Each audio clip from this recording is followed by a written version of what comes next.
New to Audition CS6 is an effect called automatic pitch correction, known in some circles as auto-tune, which can help finesse a slightly off-key recording back into tune.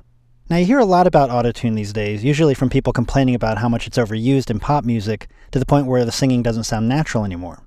My personal take is that it's best when used subtly, which requires getting as on-key a recording of a singer as possible, which you can then just slightly tweak to bring it a little bit more into tune.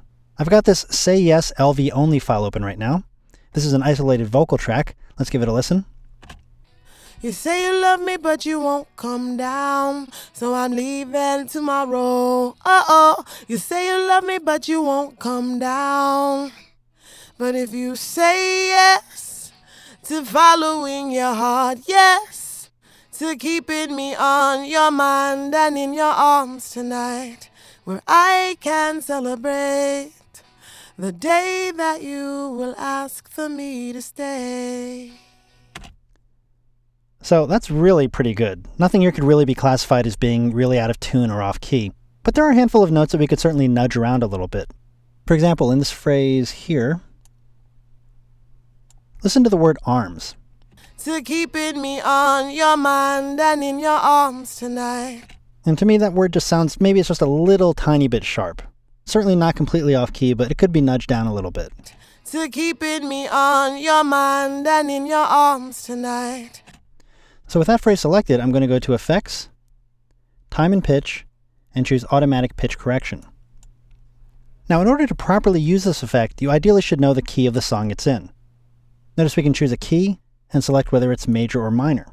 This gives the tool a better idea of which notes the singer might be trying to hit, as it'll adjust to the nearest note in the key you select. There's also the option of choosing a chromatic scale, which leaves all notes available, but might produce undesirable results. Now I happen to know this song is in B major, so I'm going to choose that.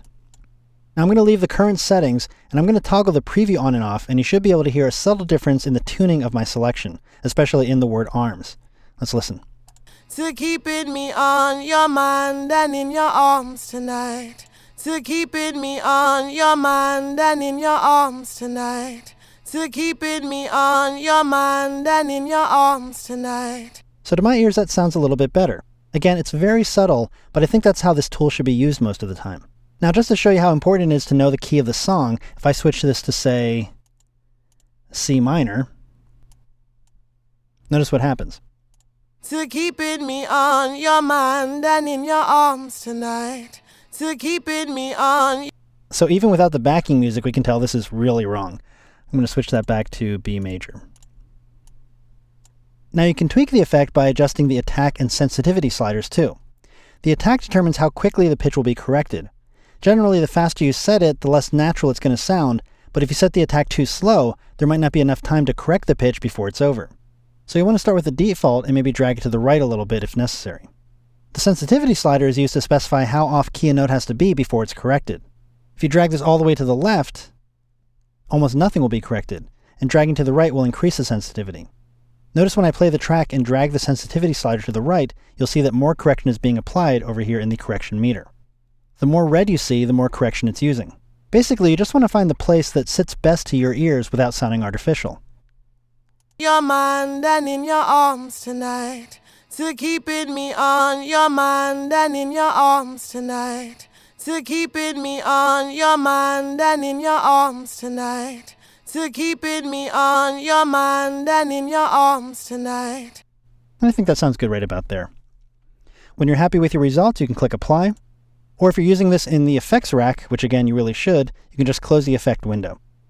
Okay, so that's how you use the new automatic pitch correction effect in Audition CS6.